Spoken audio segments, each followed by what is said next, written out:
Bom dia, gente. Diminuir a luz aqui. A paz do Senhor Jesus.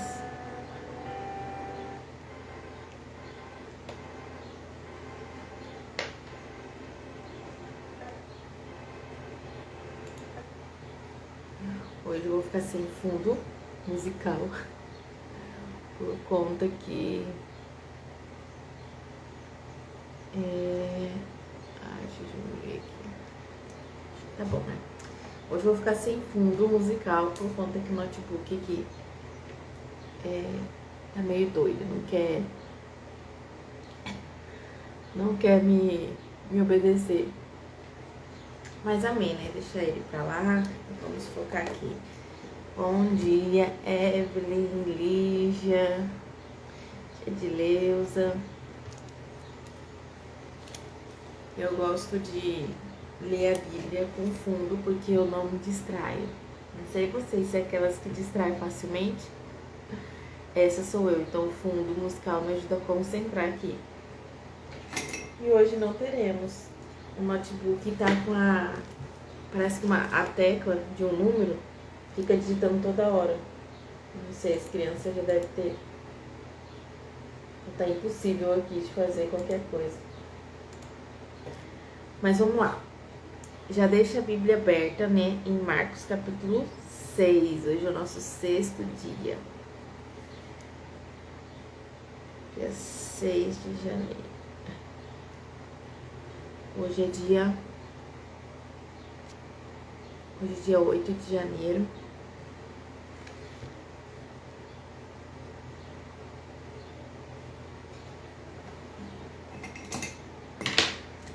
Que o Senhor possa hoje ministrar no nosso coração.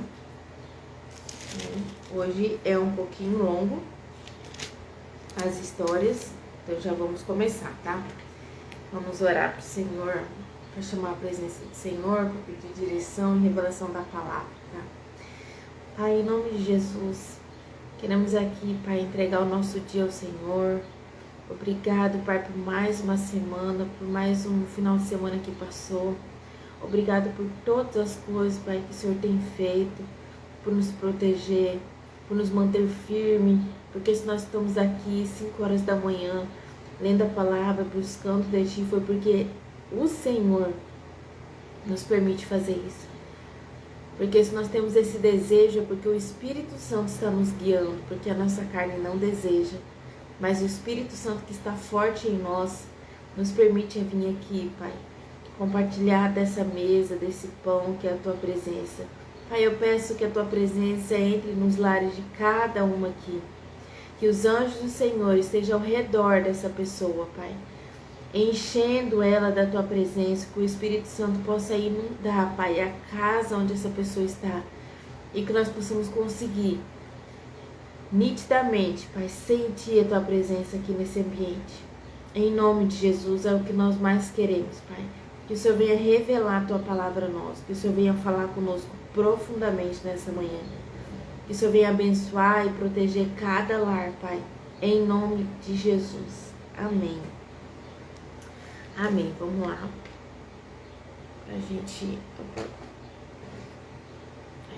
Pra gente não demorar tanto. Hoje nós vamos falar sobre Jesus em Nazaré, Marcos capítulo 6. Jesus voltou com seus discípulos para a cidade de Nazaré, onde ele tinha morado. Né? A gente sabe que Jesus era lá de Nazaré. Então é a parte onde ele volta, né? Onde ele tinha sido criado, né? Lá nessa cidade. No sábado começou a ensinar na sinagoga. Muitos que estavam escutando ficaram admirados e perguntaram: de onde que este homem consegue tudo isso?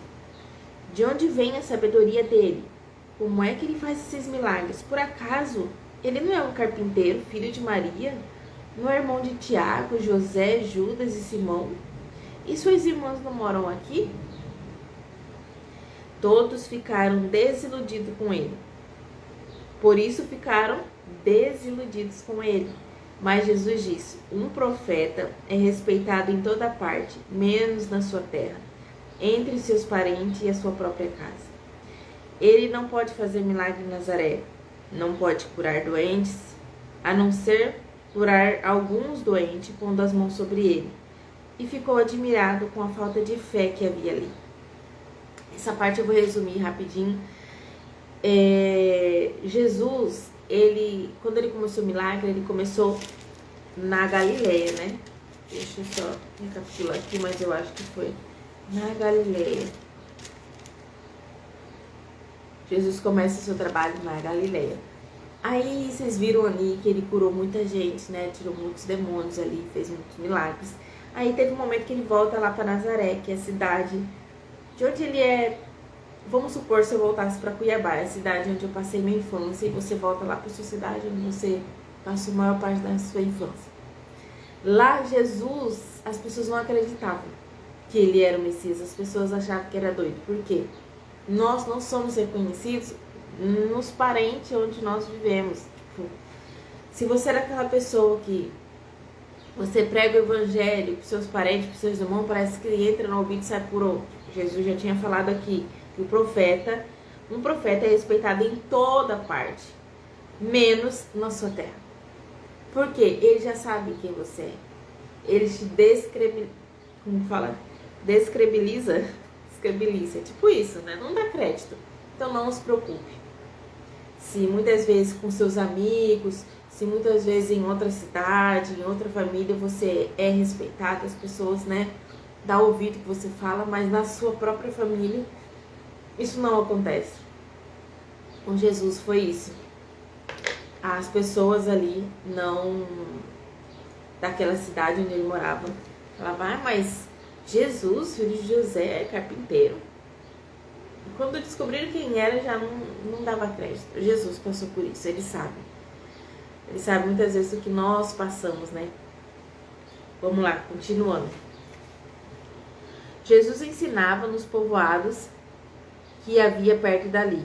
Ele chamou os 12 discípulos e enviou 2 a 2, dando-lhe autoridade para expulsar espírito mau. Deu ordem para não levarem nada na viagem, somente uma bengala para se apoiar. Não deviam levar comida, nem sacola, nem dinheiro. Deviam calçar sandálias e não levar nenhuma túnica a mais. Disse ainda: quando vocês entrarem numa cidade, fiquem hospedados na casa em que forem recebidos até saírem daquela cidade. Mas, se em algum lugar as pessoas não quiserem recebê-lo e nem ouvi-los, vão embora. E na saída sacude um pó das suas sandálias como um sinal de protesto contra aquela gente. Então os discípulos foram e anunciaram que todos deviam se arrepender de seus pecados. E eles expulsavam muitos demônios e curavam muitos doentes, pondo azeite na cabeça deles. Então essa parte aqui, a segunda parte de ensino, a gente vai ver que Jesus ali reúne, né, e dá a missão para os discípulos. Então iam 2 em 2 para pregar o evangelho, expulsar demônio, curar os doentes. E o Senhor dá a seguinte ordem, né, para eles não levarem muita coisa, não levarem praticamente nada, nem comida, nem sacola, não levarem muita coisa. E também o conselho que Jesus dá para eles é: se vocês não forem bem recebidos numa casa, saiam, né, sacode a poeira, né, se não quiserem ouvir, vão embora.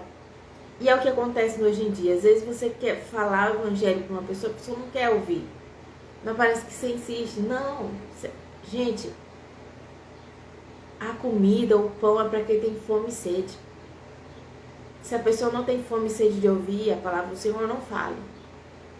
Não adianta, é perca de tempo. Não adianta mesmo, né? Quantos de nós já gastamos tempo com pessoas que não queriam saber do evangelho? O próprio Senhor vai dizer: não insista, né? Sacuda a poeira.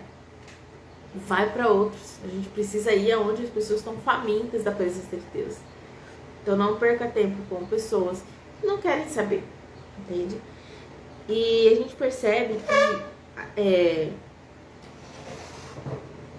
a gente pode ver que eles iam de 2 em 2. Por isso que eu falo, o Senhor sempre vai te apresentar alguém para ser sua companheira do evangelho, para ser sua companheira de levar a mensagem. Nunca vai sozinha. Nunca vai sozinha para uma visita, para pregar o evangelho, para orar para uma pessoa. O próprio Jesus disse de 2 em 2, é o nosso dever também. Como dando essa continuidade dos discípulos, nós temos que sempre estar acompanhado com alguém.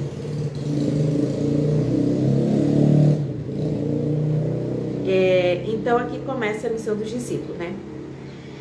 Vamos lá, o próximo, 14, estou no versículo 14.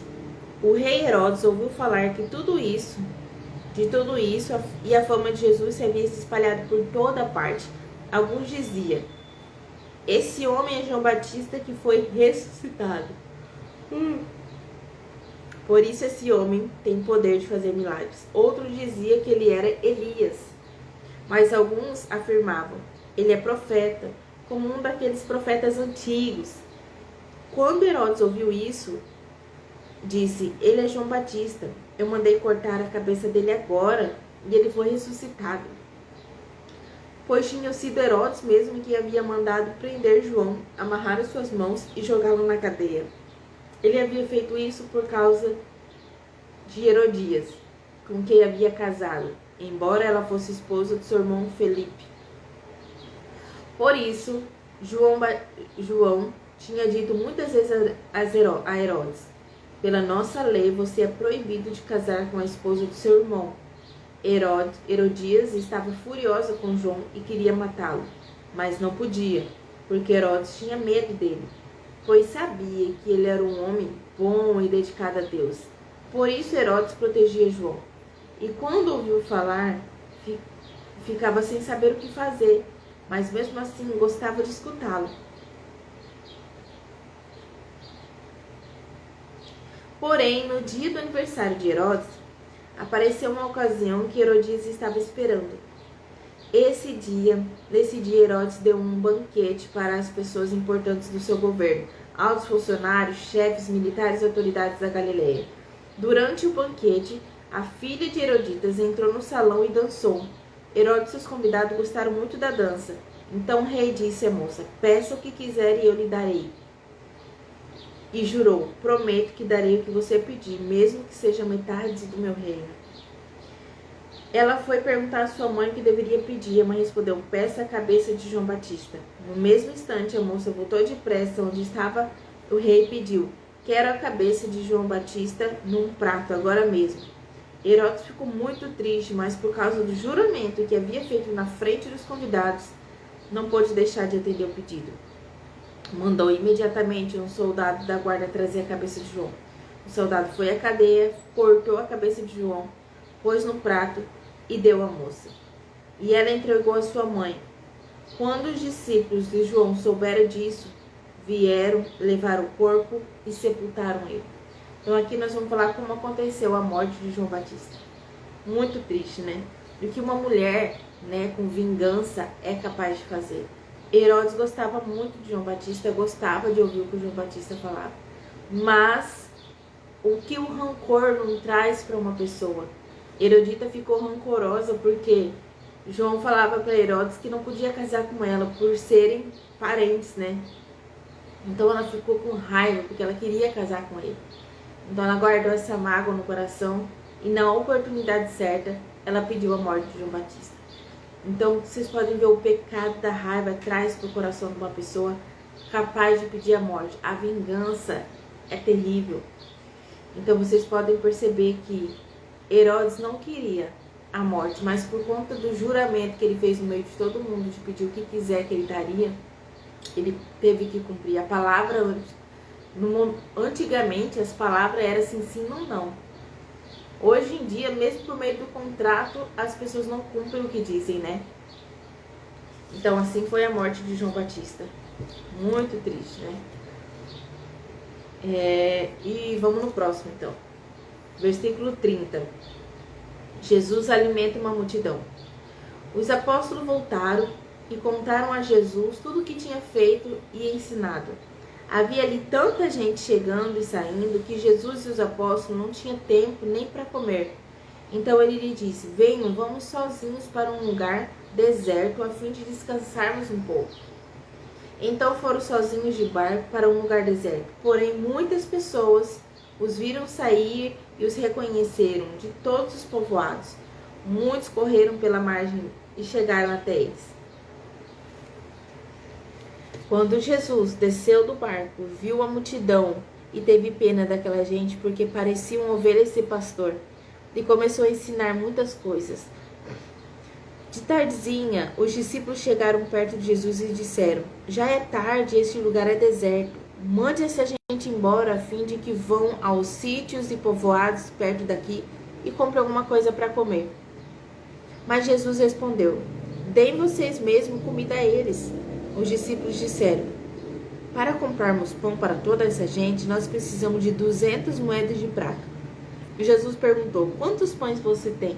Vão ver. E os discípulos foram ver e disseram: temos 5 pães e 2 peixes. Então Jesus mandou o povo sentar-se em grupo na grama verde.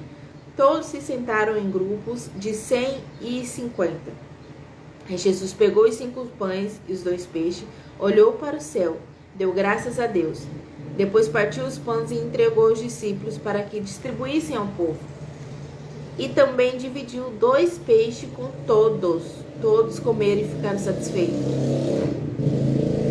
E os discípulos ainda recolheram 12 cestos cheios de pedaços de pães e peixe. Foram 5.000 homens que comeram os pães. Aqui a gente pode ver o grande milagre, né? Da multiplicação. Esse acho que de umas passagens mais conhecidas. Só que o que me chama a atenção para o nosso dia a dia, por isso que eu falo, a gratidão, ela multiplica as bênçãos na sua vida. Porque o Senhor, ele sempre, quando fazia um milagre, ele agradecia, né? Ele olhava para o céu e dava graças a Deus, né? E aquilo iria multiplicando. Então, por isso que eu falo, mesmo que às vezes é difícil, nós temos que ser gratos a tudo que o Senhor coloca na nossa mão. Porque quando a gente exerce a gratidão, as bênçãos multiplicam na nossa vida, né?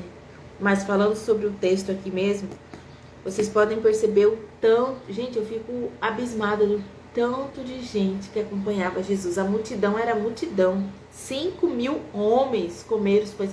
Imagina, se Jesus na nossa época, se andasse na rua, 5.000 pessoas acompanhando uma pessoa. E ali aumentando. Pensa, por isso que os fariseus ficavam furiosos. Jesus arrastava a multidão. Jesus era um grande homem de Deus, fazia muitos milagres. Era muita gente que acompanhava ele mesmo. Então vamos lá, no 45. Logo depois, Jesus ordenou aos discípulos que subissem no barco e fossem de frente do povoado de Betsaida, no lado leste do lago, enquanto ele mandava embora o povo. Depois de se despedir dos discípulos, Jesus subiu ao monte a fim de orar ali. Quando chegou a noite, o barco estava no meio do lago. E Jesus estava em terra sozinho. Ele viu que os discípulos estavam remando com dificuldade porque o vento soprava contra eles. Já de madrugada, entre as 3 e 6 horas, Jesus foi até lá, andando em cima da água, e ia passar adiante deles. Quando viram Jesus andando em cima da água, os discípulos pensaram que era um fantasma e começaram a gritar. Todos ficaram apavorados com o que viram, mas logo Jesus falou com eles, dizendo: coragem, sou eu, não tenha medo. Aí subiu no barco com eles e o vento se acalmou. Os discípulos estavam completamente apavorados. É que a mente deles estava fechada e eles não tinham entendido o milagre dos pães. Então vocês podem perceber que aqui é o primeiro aparecimento de Jesus em cima das águas e os discípulos ficaram apavorados. Vocês tentam imaginar a cena. Você no meio do rio, no barco, né? Umas 3 horas da manhã. Aquele vento, um pouco de tempestade, né? Porque a água estava meio turbulenta. E do nada aparece alguém em cima da água, né? Foi a imagem que os discípulos viram. E eles ficaram apavorados, mas o Senhor acalmou a tempestade ali mais uma vez, porque o Senhor já tinha feito isso antes, né? A gente já tinha lido sobre Jesus acalma a tempestade. E mais uma vez o Senhor acalmou o vento.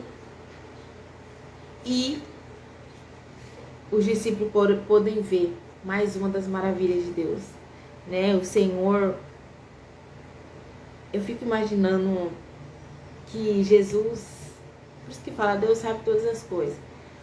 Quando eu imagino tudo que Jesus fez, eu imagino a nossa geração agora. Eu acho que Jesus, não sei, gente, mas parece que eu tenho a impressão que Jesus seria muito mais massacrado, porque a nossa geração não estava preparada para receber Jesus em carne e osso. Aqui não. Porque eles iriam achar muito escândalo, ia falar que Jesus é do mesmo jeito. Iam crucificar Jesus. Por conta que muitas vezes a gente vê uma mulher, um homem de Deus, né, expulsando demônio, curando, fazendo milagres, a religião que habita no coração do povo já fala que é louco, que tá com heresia, que tá endemoniado. A mesma coisa que os fariseus fizeram com Jesus, muitos ainda fazem até hoje com profetas de Deus, com grandes homens de Deus, né? Imagina se hoje a sombra de alguém curasse, iriam falar que estavam possuída. Não é verdade? Vamos ser sinceros, gente. Que hoje a nossa geração tá bem pior. Eu falo que tá bem pior. Vamos lá, continuando. No 53. Jesus e os discípulos atravessaram um lago e chegaram à região de Genezaré, onde amarraram um barco na praia. Quando desceram do barco, o povo logo reconheceu Jesus. Então eles saíram correndo por toda aquela região e começaram a trazer os doentes em camas e levavam para o lugar onde sabia que Jesus estava. Em todos os lugares onde ele ia, isto é, nos povoados, nas cidades, nas fazendas, punham os doentes nas praças e pediam para Jesus que o deixasse pelo menos tocar na barra da sua roupa. E todos que tocavam nela ficavam curados. Amém. Terminamos aqui nosso capítulo 6. Uma coisa que é interessante perceber. Todos que tocavam nela ficavam curados. Então não foi só a mulher do fluxo de sangue que teve a ideia de tocar, né, na roupa de Jesus. A não ser que a fama dessa mulher se espalhou e as pessoas também começaram a tocar na barra da roupa de Jesus e eles iam sendo curados. Então vocês percebem que era muita gente. Vocês imaginam a cena, gente. Eu gosto que vocês leiam a Bíblia imaginando a cena. Vocês imaginam a cena, Jesus passando nas fazendas, nos lugares assim, e um monte de gente acamado, tudo na beira da rua assim, com as marcas, tudo doente, para quando Jesus passasse eles forem curados. Imagina a cena da multidão, né? Imagina tantas pessoas que foram curadas. Tantas pessoas, é muita gente. Jesus é muito poderoso, né? Aqui era a parte onde muita gente já estava reconhecendo Jesus. Por isso a raiva dos fariseus contra Jesus. Mas ele é maravilhoso. Que nós possamos ser como esse povo, onde Jesus passava, né? Eles iam desesperadamente atrás da sua cura, atrás de serem libertos. E uma coisa que eu quero falar com vocês, para enfatizar, para a gente trazer uma mensagem, para a gente refletir nessa segunda-feira, é que no versículo 32, Jesus vai dizer que foram sozinhos de barco num lugar deserto. Peraí, deixa eu ver aqui bem comigo, né? Isso aqui, ó. No 31, Jesus vai falar assim, né? Venham, vamos sozinhos para um lugar deserto, a fim de descansarmos um pouco. E aí foram sozinhos de barco num lugar deserto. Sempre que Jesus iria descansar, sempre que Jesus iria orar, ele ia sozinho. E isso me chama a atenção. Nós precisamos desse momento secreto com Deus. Eu sempre falo no momento, um secreto com o Senhor. Não tem como a gente manifestar no público aquilo que a gente não vive no secreto. Você precisa ter intimidade, você precisa buscar o Senhor de todo o seu coração, no seu secreto. Ele precisa te conhecer no seu secreto. Tem pessoas que só oram se for publicamente, tem pessoas que só faz algo se for publicamente, se for exposto, né? Mas a gente precisa desse momento de secreto com Deus. Eu lembro que antes das minhas lives, antes de eu começar tudo isso, né? Bem antes, quando eu fazia live no Facebook, eu já tinha muito tempo de secreto com o Senhor. Desde 2019. Desde 2019 eu já orava de madrugada, eu já acordava 5 horas. Eu já tinha essa vida de devocional há muitos anos, gente. Não é de agora. Então, eu sempre falo assim, e mesmo assim, quando eu venho aqui na live, eu fico meio... Eu oro muito, porque eu não acho que eu sou capaz, eu não acho que eu consigo. Então, eu dependo totalmente do Senhor. Antes de eu ligar essa câmera, eu oro muito, pedindo o Espírito Santo coloca as palavras na minha boca, porque eu não consigo sozinha. Eu não tenho essa sabedoria de vir aqui e falar com pessoas, mas o Senhor, Ele faz por nós. A gente precisa ter momentos no secreto com o Senhor antes de pregar o Evangelho para alguém. Nós precisamos descansar no Senhor, no secreto.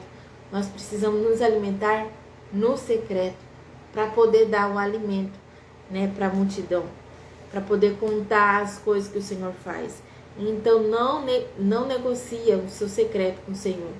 Você pode estar aqui, a gente pode estar aqui junto nessa mesa, mas não negocia o seu estar sozinho com o Senhor, porque é ali que o Senhor vai começar a te mostrar coisas do coração dele, te falar sobre coisas que você pediu. Então não negocie o seu secreto com o Senhor. Tenha fome e sede de estar com ele sozinha, de fazer dele seu melhor amigo. Uma dica que eu vou falar pra vocês, que eu fazia muito no início, e às vezes eu até faço até hoje. Então, como que eu faço pra sentir a presença do Senhor? Como que eu faço pra me quebrantar na presença do Senhor quando eu tô sozinha? Use a sua imaginação profética. Sempre falo assim. Quando você for orar, se você for orar na mesa, ou se você for orar no chão, não sei. Eu sempre oro ou na mesa ou no chão, né? Já falei. Eu imagino, na minha mente profética, Jesus sentado na minha frente. Quando eu oro na mesa, eu deixo uma cadeira literalmente na minha frente. Convido Jesus para sentar ali. E fixo a minha mente que Jesus está sentado naquela cadeira olhando para mim. E eu começo a conversar com ele como se fosse meu amigo normal. Gente, isso aí é infalível. Você de fato, quando chama ele, Jesus, senta nessa cadeira aqui, faça companhia para mim. Eu quero ter o meu momento com o Senhor. Gente, o ambiente já muda na mesma hora. O Espírito Santo, eu não sei. Eu creio que acontece isso no mundo espiritual. Se a gente tivesse visão aberta no mundo espiritual, Jesus estaria sentado ali. O Espírito Santo de Deus, ele causa esse ambiente, né? O Espírito Santo, ele é uma pessoa. Convida o Espírito Santo, porque ele que está aqui no meio de nós, né? Jesus disse que enviaria ele até que ele voltasse. Então convida o Espírito Santo, fala: Espírito Santo, senta nessa cadeira, fale comigo. E você começa a desabafar. Eu tenho certeza que você vai começar a se quebrantar na presença do Senhor. Você vai sentir a presença do Senhor muito forte. Quando você convidar, sempre nas suas orações, ele, aonde quer que você esteja, seja no chão, convida. Você tem que convidar, e com a sua visão profética, você tem que ter a certeza que ele está ali sentado, que ele está ali te ouvindo. Então você pode ter certeza que você vai começar a sentir a presença dele muito forte. É o que eu faço e o que deu certo, tá? Então, o secreto com o Senhor tem que ser inegociável na sua vida. Sempre tira um momento para você estar sós. Um momento que eu falo que é muito bom também para orar é no pôr do sol. Eu não sei porque a presença do Senhor no pôr do sol é forte também. Entre 5h30 e 6 horas, faça essa experiência de orar esse horário também. A presença do Senhor é muito forte. Era por esse horário, no pôr do sol, que ele vinha conversar com Adão. Então tem um lado profético nesse horário aí também. Eu já fiz isso. a presença do Senhor. Lógico que o Senhor está conosco o tempo todo, mas existem horários proféticos aí que só quem experimenta sabe, tá? Então experimenta também orar no pôr do sol, entre 5h30 e 6 horas. Vocês vão ver que a presença do Senhor, ela é forte, né? Forte mesmo. Amém? Então, a minha mensagem de hoje é para vocês: não negociem o secreto, né? Que vocês possam ter entendido um pouquinho mais da história de Jesus, de como ele foi maravilhoso, que vocês possam ter sentido aí os conselhos de Jesus que ele deu para os discípulos sobre andar de 2 em 2, que você possa aí ter sua amiga, né? Sua amiga discípula, para vocês andarem juntas, caminharem juntas. Jesus ama o convívio, ama o social. Ele não gosta que ninguém fica sozinha. Então, se você é daquelas que gosta de ficar sozinha, não gosta de ter muitos amigos, converse mais com Jesus. Fala: Jesus, eu quero ser parecida com o Senhor, porque Jesus gostava de andar no meio dos amigos, tá? Que você possa ter aprendido aí também, né, sobre os milagres, sobre o ato de agradecer. Jesus agradecia sempre, as coisas multiplicavam para ele. Nós precisamos agradecer sempre, sempre, sempre, sempre. Dar graça ao Senhor, que isso multiplicará as bênçãos na nossa vida. Amém? Vamos orar? Feche os seus olhos, né? Vamos estar orando para entregar essa semana ao Senhor. Pai, obrigada, Jesus. Obrigada por essa mensagem, obrigada por esses conselhos que o Senhor tem nos dado. Obrigado por estar aqui comigo, por estar aí com essa pessoa. Nós queremos aqui, Pai, abençoar a nossa semana, entregar a nossa semana ao Senhor. Que o Senhor venha nos dar a bênção, Pai. Que o Espírito Santo venha nos acompanhar todos os dias. Nós entregamos, Pai, cada horário, cada dia em Tuas mãos. Que se cumpra o Teu desejo, a Tua vontade nas nossas vidas, Pai. Nós queremos mais de Ti, Pai. Não nos deixe, Pai, vacilar, não nos deixe cair, não nos deixe desanimar para o devocional, para o secreto com o Senhor. Nos dê mais fome, mais sede da Tua presença, Pai. Que cada dia nós possamos querer mais estar contigo, Senhor. Nos arruma, Pai, amigos para andar juntos, assim como o Senhor fez com os discípulos, assim como o Senhor reuniu eles, Pai. Nós pedimos, Pai, nos traga amigos para andar juntos, nos traga amigos apaixonados pela Tua presença, amigos que queimam em Tua presença, Pai. Nos apresenta os Teus amigos, dê uma companhia para essa pessoa, Pai, que o Senhor possa nos guiar o tempo inteiro, Pai. Abençoa os nossos maridos, nossos filhos, abençoa, Pai, o nosso celeiro, a nossa despensa. Nós agradecemos por tudo aquilo que o Senhor colocou na nossa despensa, que eles venham ser multiplicados essa semana na casa de cada um, Pai, que não venha faltar o alimento, que não venha faltar alegria, e que o Senhor possa também, Pai, trazer, Senhor, uma unção de cura, Pai, para todos, que essa semana a enfermidade bate em retirada na casa de cada um aqui, e que elas não venham, Pai, ficar enfermas. Abençoe o trabalho de cada uma, Senhor, cada uma, que elas venham entender que é da Tua vontade, cada serviço, Pai, que elas venham fazer como para o Senhor, que elas venham servir no trabalho com excelência, e que nós possamos cuidar da nossa casa também com excelência, para atrair a presença do Senhor Jesus. Obrigado, Jesus, porque nós temos uma casa para limpar, que nós temos filhos para cuidar. Quantas pessoas querem tanto ter filhos e nós não agradecemos pelo que nós temos? Quantas pessoas não têm uma casa para morar e nós temos um teto, Pai? Muito, muito obrigado, e nos perdoa, Pai, pela nossa ingratidão. Nos perdoa pelos nossos corações má, mas nós queremos, Pai, nós queremos melhorar. Nós declaramos, Pai, que nós vamos conhecer a profundidade, Pai, do Teu amor. E isso vai nos constranger a ponto que nós não iremos murmurar mais. Nós seremos gratos ao Senhor por tudo que o Senhor tem feito. Até as coisas ruins, nós seremos gratos, porque nós confiamos plenamente que tudo coopera para o bem daqueles que amam o Senhor. Obrigado, Jesus, por mais esse dia. Amém. Que Deus possa te abençoar grandemente, abençoar a sua semana, que essa palavra tenha falado com você, que você possa ter conhecido um pouquinho mais do nosso amor, do nosso amigo Jesus. Amém? E obrigada a vocês que acordam cedo para estar aqui comigo, né? Mesmo que a live é salva, mas Eu fico muito feliz quando vocês estão aqui, amém? Fazendo companhia. E amanhã, 5h10, vamos estar aqui novamente. Deus vai dar graça para nós, para esse propósito de 30 dias, estar aqui na presença dele. Eu creio que nos finais desse propósito, milagres vão acontecer, você pode ter certeza. Porque eu conheço meu Jesus, ele é assim. Ele nos impulsiona no início, no meio ele deixa a gente caminhar sozinho, mas no final é o início de tudo. No final ele faz grande coisa e eu creio nisso. Amém? Que Deus abençoe seu dia. E vamos lá servir a nossa família com excelência. Se você é dono de casa, vamos fazer como para Jesus. Coloca um louvor. Começa a orar aí quando você estiver lavando vasilha, limpando a sua casa. E vamos se encher da presença do Senhor. Vamos mudar o ambiente da nossa casa e trazer um ambiente de paz, um ambiente de bênção. Em nome de Jesus. Amém? Até amanhã, gente. Fique com Deus.